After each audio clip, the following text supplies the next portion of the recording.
So guys, now Atiku have come out again. He said that youth, women to get 70% of appointments in my presidency. Atiku.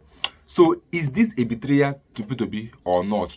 Because I believe that this coalition has one agenda, which is to remove and unseat Tinubu from office and bring in someone that is competent enough to lead Nigeria. Then I have a question to my viewers. Is Atiku competent enough to become the flag bearer of this coalition? Or is it P2B? Because many Nigerians have come out to say that if Atiku should eventually become the flag bearer of this coalition, that it's better APC remains at the office for the next 8 years. That Atiku is not going to be anywhere close to becoming our president. Because this same man Atiku came out in this same article and said that he's going to remove corruption in Nigeria. Atiku that has been linked with multiple corruption in Nigeria is talking about how to remove corruption in Nigeria, which does not make any sense to me. Meanwhile, guys, take a look at this video. It's an advice to the to this coalition that it's time we let a Southeast lead Nigeria. Let's see what they are made of, and not just Southeast, P2B himself. Because to me, I think this is a betrayal to P2B coming from Atiku. But that one aside, let's take a look at that video and let me get your views in the comment section. Hello, fellow Nigerians. This is your friend and brother, Dr. Haruna Goro. I want to use this opportunity to congratulate the different political parties that got together to form the coalition under the ADC party. This is a welcome development. Come 2027, Nigeria will be redefined as a nation with potential, as a nation that carries greatness, that I believe will be a nation to reckon with in the League of Nations, especially in Africa. Many Nigerians are not very sure whether this coalition is the way to go, given our history and the way people will come together, most of the time not because they have the interest of the people, but they are actually fighting for their own personal interest.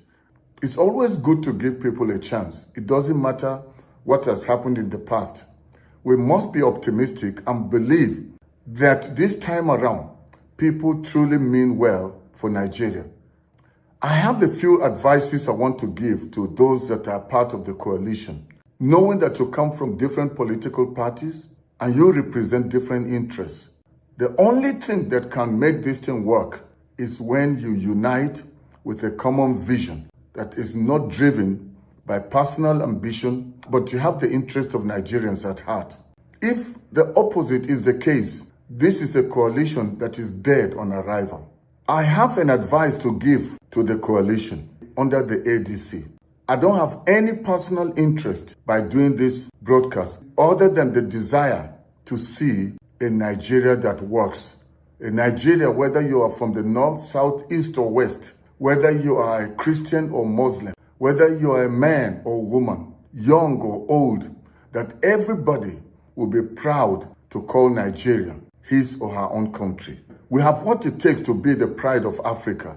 But to be able to do that, all of us must be prepared to lay aside personal interest and start advocating and standing for national interest. Now you have formed a coalition under ADC. The question that so many people are asking is who is going to be your flag bearer come 2027 election?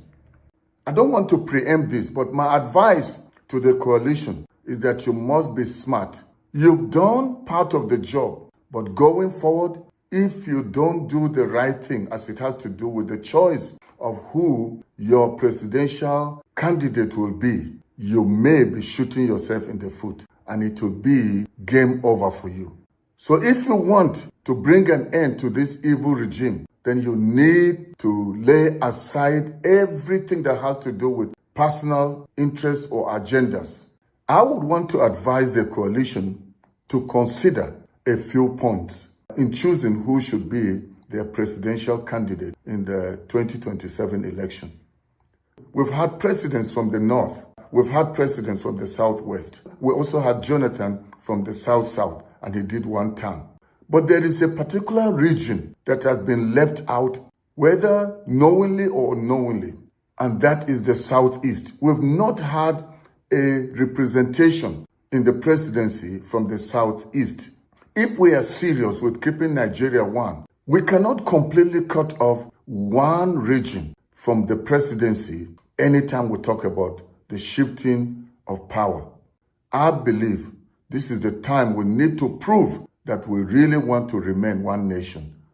Many of you may be wondering why all this agitation about Biafra. What else do you expect from people? Since we've not showed that we trust them to handle Aso Rock, to lead or govern this nation, since we have not showed any proof that we truly believe in them and we know that they are part of us and we are all Nigerians. We have not proved it, we have not showed it by our action.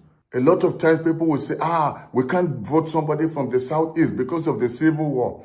But the Civil War ended so many years ago. We all have come together as one united nation.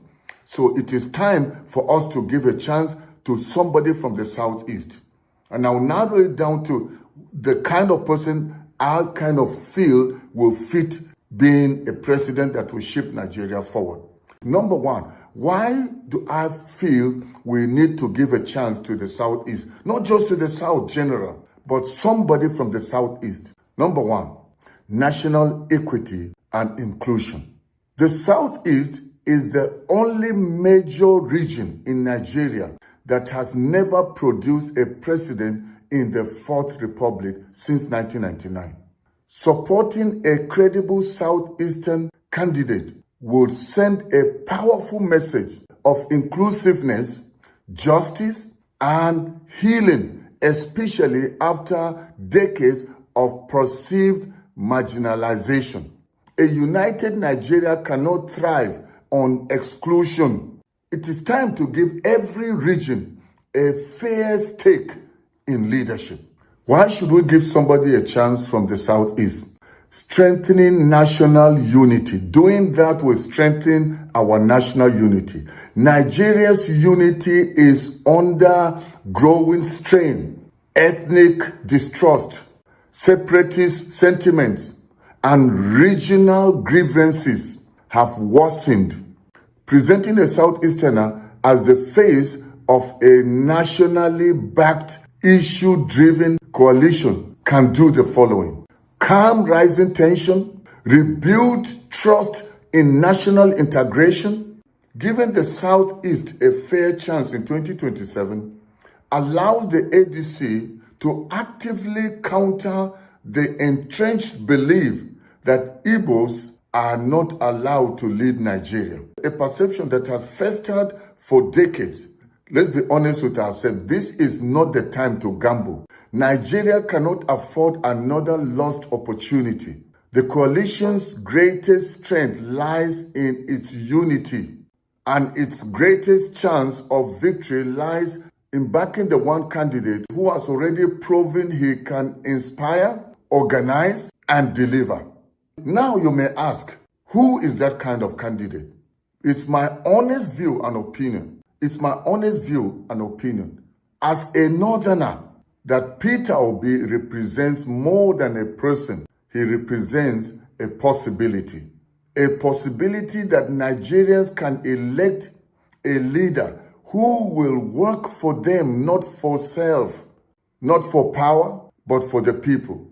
To the leaders of ADC and the coalition, if you truly want to win, step aside for the man who can take us all forward. Let Peter Obi lead. If you truly want to win and you don't want to divide the votes as it has happened before, we've never seen an overwhelming support for a candidate like Peter Obi, who just stepped into Labour Party just a few months before the election. And yet he had national support, especially from the biggest voting bloc that we have, and that is among the youth. We already have the obedience just waiting to know what is the way forward. And I wouldn't want this chance to be wasted in going through another primary where money is being thrown around to delegates, where people are being bribed to vote not on the basis of who has what it takes to change Nigeria, but they are using the fact that they've been given money to choose somebody. So it's my advice that Peter Obi already has what it takes for Nigerians to come out. Even if the election were to be today, I can tell you Peter Obi will win the election, win against Tinubu landslide. But we must be smart and not allow the votes be divided. If you give Peter Obi a chance to stand, just know the election is already over. Tinubu is out, the APC are out, and they may never taste power in a very long time to come. Whether you're Christian, you're Muslim, whether you're from the north or south, whether you're Fulani, Hausa, you are a Birom, you are whatever language, Peter Obi is thinking about how to make Nigeria work. So we should give him a chance. And since Peter Obi has joined the coalition, and we truly want to see a change, I would say, Atiku, step aside. I would say, El Rufai, you're already doing a good thing by supporting Peter Obi. You said you don't have an ambition of becoming president. All you want to see is that you want to repair what you caused by bringing Tinubu to us. I saw how you supported Tinubu. So please, we cannot go from frying pan to fire. You people know from your heart of heart. Let's not allow other sentiments to blur our judgment. Even if there's going to be a contest of those that aspire to be flag bearers, at least it should be done transparent. No money should be put into it. Nobody should give anybody any money. And there should be no delegates. It should be an open contest where the masses are allowed to have their say. I believe that the leadership of the coalition will do the right thing. Nigeria is bleeding. People are suffering. People are dying. To change this nation, everyone must be prepared to lay aside their personal interest and fight to see the birth of a new Nigeria. Thank you, everyone. Thank you for listening. I still believe that a new Nigeria is possible. May God bless you all, and may God bless our nation, Nigeria. Once again, I remain your brother and friend, Dr. Haruna Goro.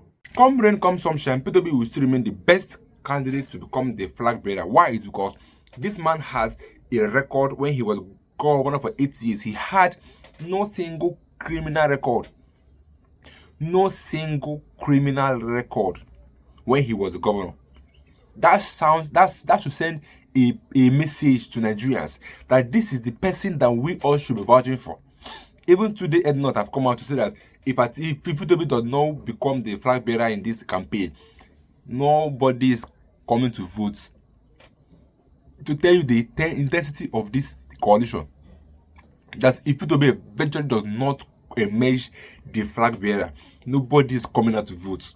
So even Atiku, if you like, let him promise that he's going to give the whole youth 1 billion naira. Nobody is coming out to vote for him. It's simple like that. So they should know the needful and do the needful. Let P2B become the flag bearer. That is the most important thing of all these we are talking about. P2B should be the flag bearer. P2B or nothing. P2B or nothing. This is a warning to those people that are coaliting. If you like, go and do that, want to become the flag bearer, and then you eventually make APC win again. Because if anybody comes out, if not P2B, APC is going to win again. That's the promise of Nigerians to the people that are coaliting. P2B or nothing. Let me get your views in the comments section. Guys, I'll be getting my next video.